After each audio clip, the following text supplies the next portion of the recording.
Hi guys! Welcome to my vlog. For today's video, magluluto po tayo ngayon ng milokia na ang ibig sabihin sa Tagalog is or sa Filipino is saluyot. Okay, so ito na po guys, nagbi-blender na ako ng saluyot na gagawin nating milokia kung sa Arabic. And then guys, kung sa mga gustong pumunta ng ibang bansa or Middle East, ayan, makakakuha po kayo dito ng mga basic words like milokia is saluyot yan. So ngayon guys, yung naman ang blender naman po guys, is kalat. Yan, kalat. Yan. So ngayon guys, no, yan magagawa ko. Sundan nyo lang guys kung sakasakali po is utusan kayo ng inyong amo na magawa ng milokia. Ayan lang guys, no, yung saluyot na yan, bini-blender lang po natin yan guys. So masarap ito guys, nung gawa ng ang saluyot talaga is maraming sustansyang makukuha natin dyan.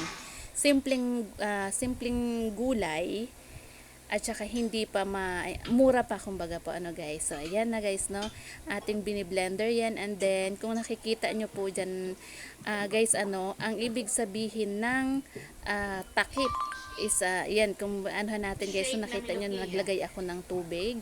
Ibig sabihin po niyan guys sa Arabic is moya. Yan, moya ang tubig guys. So yan, nilagyan natin ng konti. Ayan, ang takip naman guys sa Arabic is gata. Ayan, gata. Ayan, yung takip.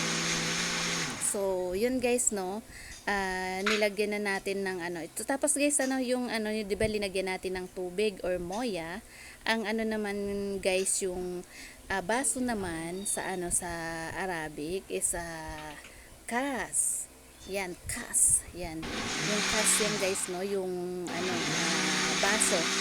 Ibig sabihin guys, no, kung sinabihan kayo ng amo nyo na JD Moya wahid kas, ibig sabihin pahingi ng tubig isang baso. Yan guys, na.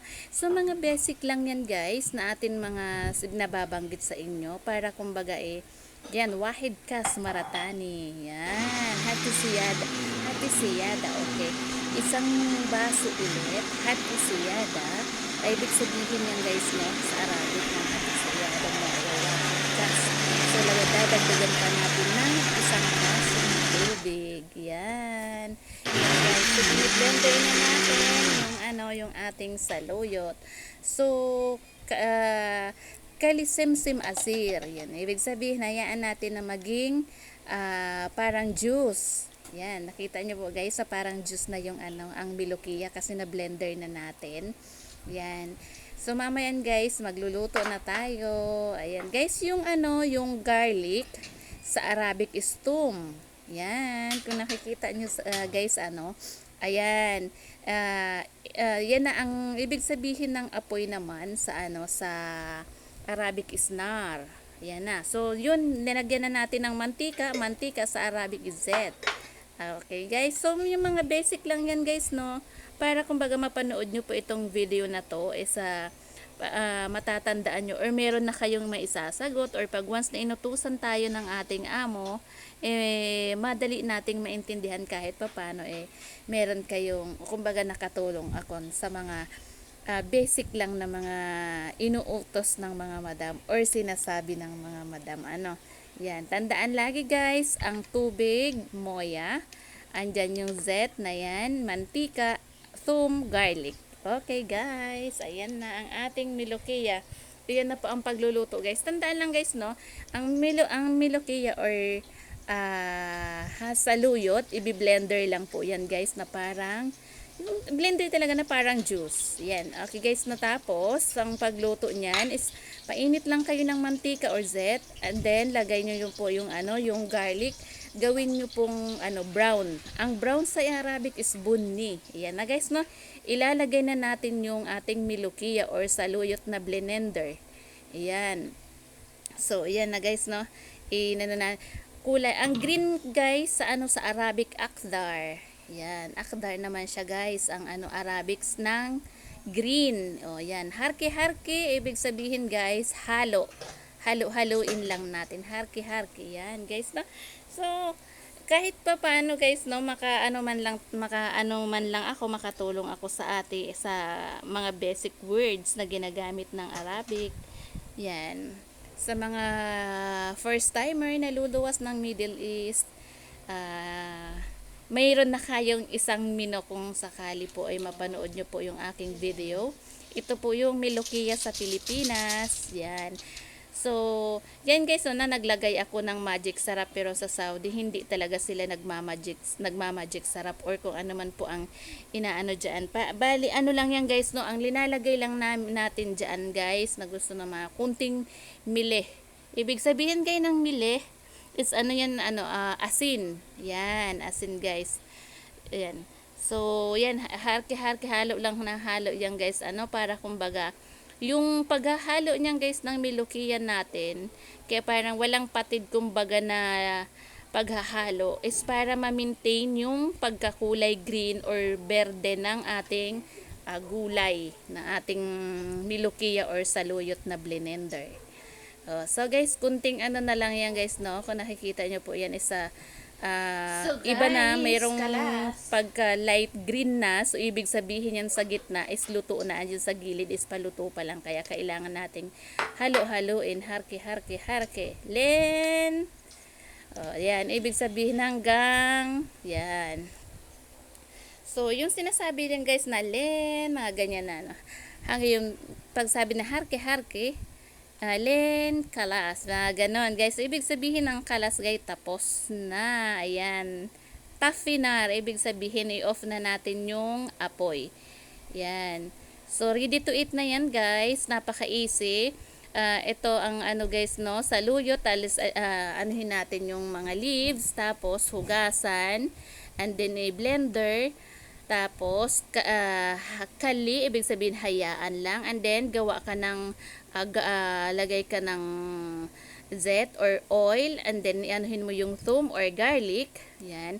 Ayan na guys, tapos na So, ilalagay na natin yung ginawa nating bunni or brown na garlic or thum. Yan, sa ibabaw o fork ng ating naluto. Yan. Taas guys, ibig sabihin fork. So bali yung mga words kasi is iba-iba or hindi lang natin alam sa ibang mga language or kung may pagkaparehas Yan guys, no. Tandaan nyo lang po guys ang mga basic na words ng ng Arabic para kumbaga makatulong tayo. Okay guys. Andiyan na, patapos na po yan siya guys. Ready to serve na po yan. So, alam nyo guys, no, sa Saudi, is iyan po yung pagkain talaga ng mga bata.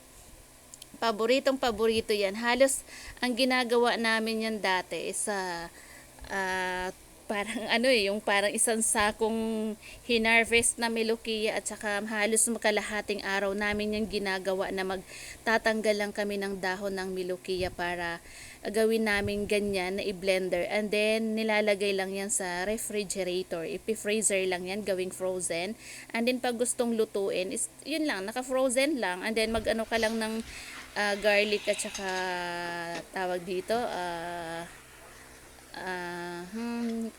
oil, yan. So yan guys, ang partner talaga niya natin is pritong isda. Yan.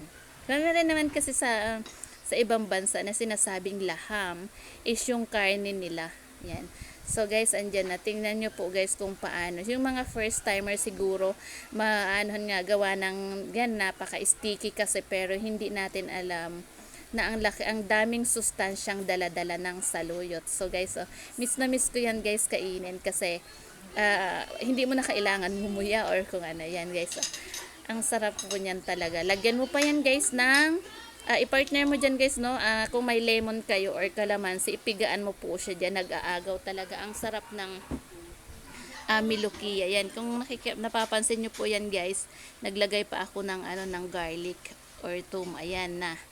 Ayan guys, yung yung isda sa Arabic is samak.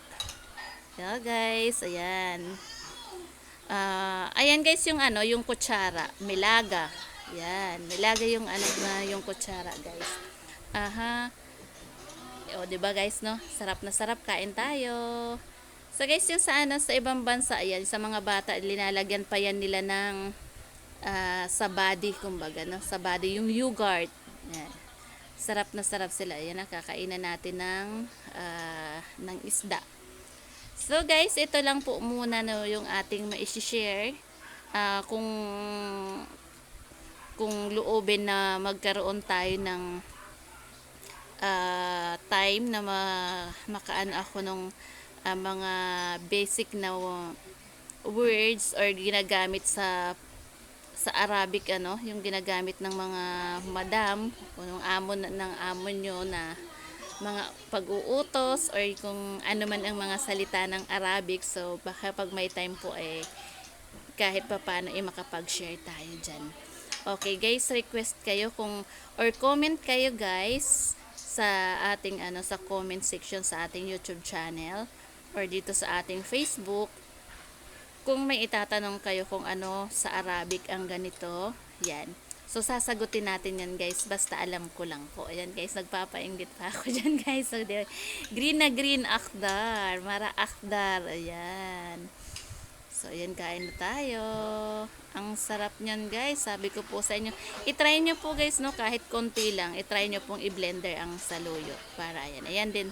Nandyan din yan si Bala, ayan. So, kung dati yan guys, no, hindi yan siya kumakain ng gulay. Pero, ayan, nung natikman niya yan, nung bago pa din siya sa Saudi, hindi rin niya yan kinakain. So, ngayon guys, na nakapag-blender kami ng maraming Melokia no, or ng saluyot kasi na medyo parang kami dyan, nag-crave kami sa saluyot na padami namin. Kaya yun, mayroon kaming stock dyan sa freezer na na saluyot. Ayan, damang-dama niya ang pag-aano ng saluyot. Actually guys, nagda-diet kami dyan. Pero guys, no, yung saluyot pala isa, din yan sa pagda-diet guys. Kasi nga, maraming sustansya talaga ang saluyot kahit i-search pa na. Ayan yan, na siya ng garlic. Actually guys, yung garlic natin na nilagay kanina na brown or bunni is naluto na yan niya. Niluto niya na yan. So nilagyan ko lang kanina yung ating saluyot habang nilalagay natin sa kawali para kumbaga guys no is tawag dito maging mabango ulit habang pinapakulo natin yung ating saluyot. So guys, ayan, nakakain na yan siya. Unang subo para sa inyo guys. Sarap. Di ba? Walang yan guys. Wala yan siyang nguya-nguya kung hindi sabay lunok yan guys. Dire-diretso. Pakain naman. Ayan yan guys. Hops, pangatlong subo. Masarap. Masarap nga daw, hindi nga siya Hindi siya walang kibo-kibo sa pagkain. Tuloy-tuloy ang subo. Okay, masarap daw. Sabi nga, ayan guys, kumuha ako ng lemon. Ay, kalamansi. Kahit kalamansi or lemon guys, pwede na yan. Masarap yan guys pag may kalamansi talaga. Ganyan talaga ang ginagawa namin. May kalamansi na guys dyan. Or lemon. Yan. Kahit sa Saudi yan ang ginagawa talaga. Kalamansi or lemon. Usually ang karamihan kasi sa karamihan talaga is lemon yan sa Saudi. Ang sarap talaga niyan, hanap-hanapin niya. Okay, naparami kami ng kain dyan guys. Kain tayo, sige. Subo. Ayan. Actually guys, kaming dalawa lang ang kumain yan kasi nga yung aming kasamahan is hindi kumakain ng ganyan. Si Silly Queen. Hindi kumpleto ang pagkain pag walang sili. Ang Saudi naman kasi talaga is mahilig sa maanghang. Ang sili guys. Sorry, ang sili guys no sa Arabic is filfil.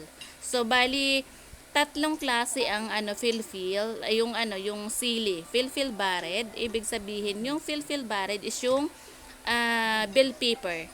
Filfil akdar, so ibig sabihin yung filfil akdar na yan is yan yung pangsigang. Filfil har, yan yung kulay red, yung maanghang. Yan guys, no? Yan yung tawag sa Arabic ng sili.